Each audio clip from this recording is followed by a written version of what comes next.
Halo everyone, apa kabar? Ya semoga teman-teman yang nonton video ini dalam kondisi sehat dan dalam lindungan Tuhan Yang Maha Esa.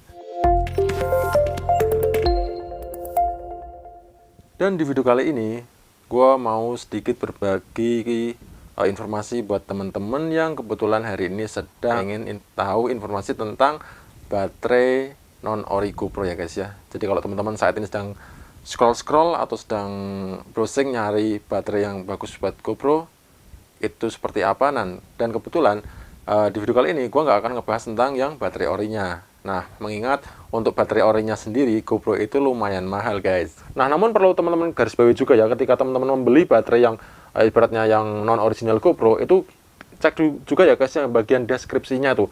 Jadi kemarin tuh gue sempat lihat juga ya, kemarin mau nyari baterai itu deskripsinya itu ada yang di atas 1500 mAh nih ya, jadi lebih tinggi dari kapasitas originalnya GoPro.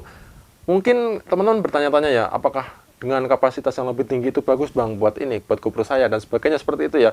Namun kalau gua pribadi, kalau untuk kapasitasnya lebih tinggi, sementara untuk GoPro standarnya itu seperti itu, kalau gue lebih rekomen tetap nyari yang hampir sama dengan kapasitas GoPro-nya ya. Kalau nggak salah GoPro itu originalnya di 1500 mAh nih guys, nanti malah 1220 mAh guys, nanti gue share juga nih di layar ya, jadi biar teman-teman kelihatan, biar ketika teman-teman melihat, wih ada nih bang 1500 nih, wah lumayan nih, mungkin kapasitasnya lebih lama. Cuman teman-teman juga perlu diketahui ya guys, jadi GoPro sendiri itu memiliki gue nggak berani nyebutin banyak kekurangannya, nanti teman-teman yang nyimpulin sendiri lah. Pokoknya ada beberapa minus kayak yang pernah gue bahas di channel ini. Kalau teman-teman pengen tahu minusnya apa, nanti cek aja di channel ini ya, yang masalah kenapa GoPro error, kenapa GoPro panas dan sebagainya. Jadi salah satunya biar mengantisipasi kerusakan-kerusakan yang akan terjadi di dalam GoPro, sehingga usahakan kalau teman-teman mau membeli baterai GoPro yang non original itu sesuaikan dengan kapasitas originalnya GoPro guys. Walaupun mungkin terdengar menggiurkan, tapi jangan sampai nanti gara-gara teman-teman berambisius tinggi pengen durasi lama, kita beli dengan mAh yang tinggi sehingga GoPro-nya atau unitnya itu cepat rusak seperti itu. Nah, untuk poin yang berikutnya adalah ketika teman-teman membeli baterai yang non ori GoPro ini ya guys, kita membahas tentang durability-nya nih ya. Jadi ketika teman-teman mungkin membeli originalnya itu masih bisa bertahan 2-3 tahun, itu masih normal. Kalau yang ori ini ya guys, jadi teman-teman nih katakanlah beli itu belum dapat setahun, itu mungkin baterai yang non ori ini masih normal ya guys ya. Yang tadi gue bilang mungkin rate-nya itu katakanlah habisnya itu nggak langsung drop, itu kalau sebelum setahun itu mungkin masih bisa pakai seperti ini tuh.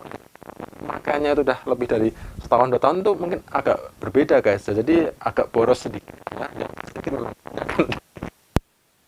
Bulu kadang loncatannya itu sangat gitu loh. Tapi kalau yang ori ini itu lumayan masih ada namanya gitu, walaupun masih udah pemakaiannya agak lama seperti itu ya guys. Jadi mungkin yang bisa gue simpulin, kalau teman-teman bertanya bang aman nggak bang, gimana, atau misalkan untuk durability atau pemakaiannya seperti apa, namanya itu lifetime-nya seperti apa, gue cuma bisa nyimpulin bahwa ketika teman-teman membeli baterai yang non ori GoPro itu mungkin memang harganya lebih murah dan tidak apa-apa, nggak masalah. Tapi ada poin yang tadi gue sampaikan, harus dipertimbangkan juga masalah kapasitas, dan jangan kecewa atau jangan kaget ketika teman-teman pemakaiannya udah lebih dari setahun tahu-tahu kok udah drop atau lumayan turun dengan cepat. Itu hal yang wajar dan lumrah, jadi tidak perlu kaget ya guys. Gue nggak tahu kenapa, tapi memang mungkin nggak cuma GoPro ya, hampir semua produk itu kalau yang non original itu memang mungkin karena dia dibanderol dengan harga murah, sehingga pun ya ada harga ada rupa lah ya bahasa kita mah. Jadinya ketika teman-teman membeli yang original ini memang bisa harganya itu buat beli ini dapat 3, kalau buat beli ini cuma dapat 2 atau 1 ya, seperti itu guys perbandingannya ya. Ya jadi itu mungkin kalau kekurangannya. Kelebihannya ya mungkin kalau yang non ori itu lebih murah di pasaran. Gua rasa mungkin cukup sekian aja informasi yang bisa gue sampaikan ke teman-teman semua tentang baterai yang GoPro ini ya. Semoga unitnya teman-teman itu awet ya. Thanks for watching and thank you for attention and bye bye.